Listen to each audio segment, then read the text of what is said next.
Hello everyone, it's the Agnosticator once again.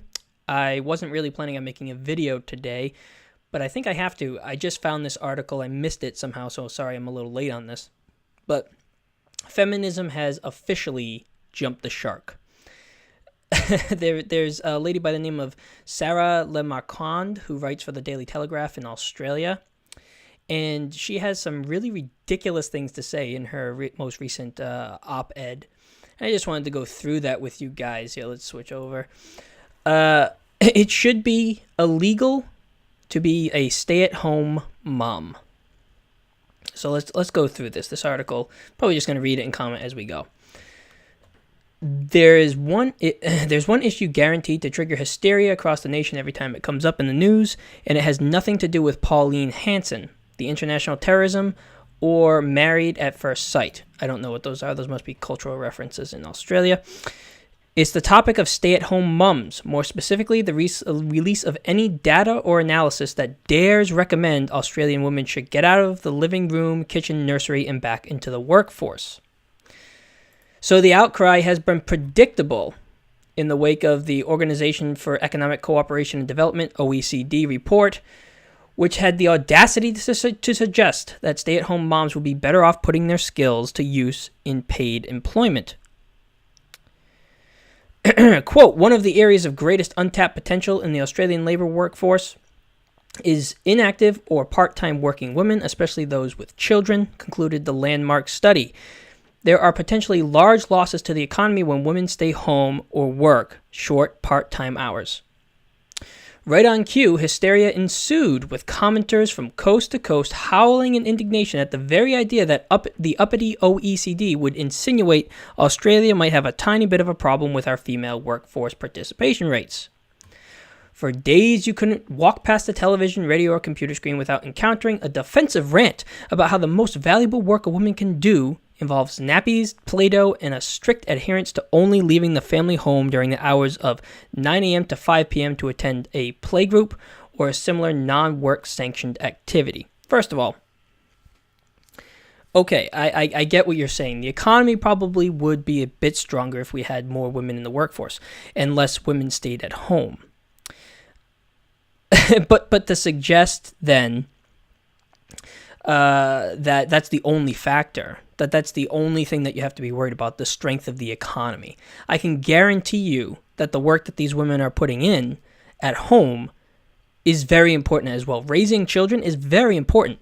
I'm not saying that you have to. If you want to go out and work, fine. That's your prerogative. Put your child in daycare and go out and work. But if you want to stay home, that's very valuable. I value that very highly. My wife stays at home with our children. She works part-time, but she stays at home with our children. And it is invaluable, the influence that their mother has on them. She's a former teacher, so she's teaching them to read and write and do all of these things. If I were to pay somebody to do that, it would cost me $60,000 a year easily. So the production there, the investment into the society, not necessarily just the economy, is there, and it's very valuable. The article continues, and then we wonder why Australia continues to languish in the bottom third of OECD member states when it comes to female employment. It's no mystery our collective support for working women makes Donald Trump's cabinet look like Women's March HQ by comparison. Okay, I think that's probably hyperbole. First, a few facts. Anyone who has a child, and this goes for both mothers and fathers, knows that everything else in life becomes a distant second to that child's welfare, happiness, and well-being, so this is not a discussion about the importance of parenting that is beyond dispute. And yes, the role played by parents in the early months and years following the birth of a child is vital and irreplaceable. It can also stand to reason for many, but certainly not all families. It is the mother who opts to take time off during this period to solely focus on caring for her baby. I know in our arrangement, my wife's arrangement, there's absolutely no way she would opt to be the one to go work full-time. Absolutely no way. It's 100% her choice to stay home. It would not be her choice to go out and work if she could. The article continues. Once again, there's nothing wrong with this. In fact, that time at home should be a privilege afforded to more new mums, which is why a few years back, I was the lone voice supporting Tony Abbott's grossly misunderstood and thus ill-fated paid parental leave scheme, which proposed all female employees receive their normal salary for 6 months. So let's continue down a little bit.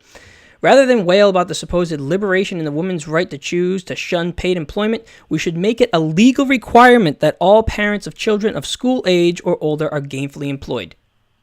What the fuck?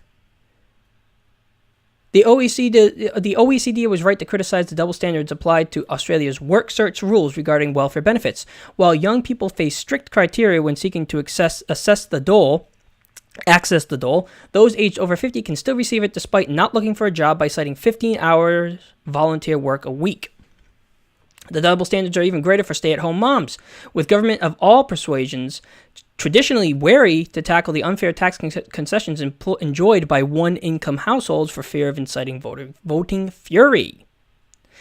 But it's time for a serious rethink of this kid-glove approach to women of childbearing and child-rearing age. Holding us less accountable when it comes to our employment responsibilities is not doing anyone any favors. Not children, not fathers, not bosses, and certainly not women. Only when it becomes the norm for all families to have both parents in paid employment and sharing the stress of the work-home environment will we finally have a serious conversation about how to achieve a more balanced modern workplace. Oh boy. So long as we as a nation cling to the lie that only a stay-at-home mom is best placed to assume the responsibilities of caregiver, then working fathers will continue to feel insecure about stepping off the corporate treadmill to spend more time with their children. It's not good enough, and only when we evenly divide the responsibilities for workforce participation between the two genders will we truly see a more equitable division between men and women in all parts of Australian life. So your solution to this is to make it a law that women whose children are of school age have to go into the workforce. Really? Feminism has jumped the shark. It really has. Since when does valuing the right of a woman to choose and to self-determine whatever she does in her life become, if you want to be a woman, if you are a woman, you must do this? How is that any different than the supposed patriarchy that we have now? How is it any different when a woman tells you what you have to do, or when the government tells you what you have to do when you're a woman? If I wanted to stay home full time and have my wife go out and work, okay, that's fine. If I wanted to work part time and make less money, that's fine.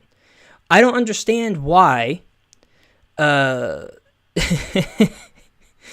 you see the unbelievable irony here?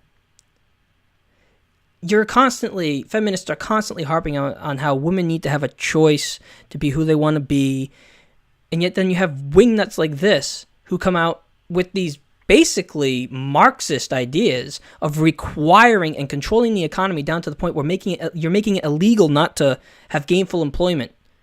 Certain portions of the population, you're making it illegal for them not to be employed. This version of feminism is about not about liberating women. It's about making sure that women are ideologically pure when it comes to feminism. Right? It's this militant, just authoritarianism. It really is authoritarianism, and they don't even realize it. In the name of liberating women, they're becoming the most authoritarian faction within society that there is. It's crazy. It's insane. I wish it was still about just equal rights. I wish it was still about that. But then you have people like this who say the only way to make women equal is literally to make a law telling them that they have to go to work. What's the difference between that and a law requiring that they wear a hijab? Like, it's so stupid. I mean, I have nothing else to say about this. This is ridiculous. If you like this video, if you enjoyed it, subscribe and like this video. Also, check out my new project that I'm working on with my friend Adam, Commoners Pod. Link in the description. Follow me on Twitter. Link in the description. Until next time, I'll see you.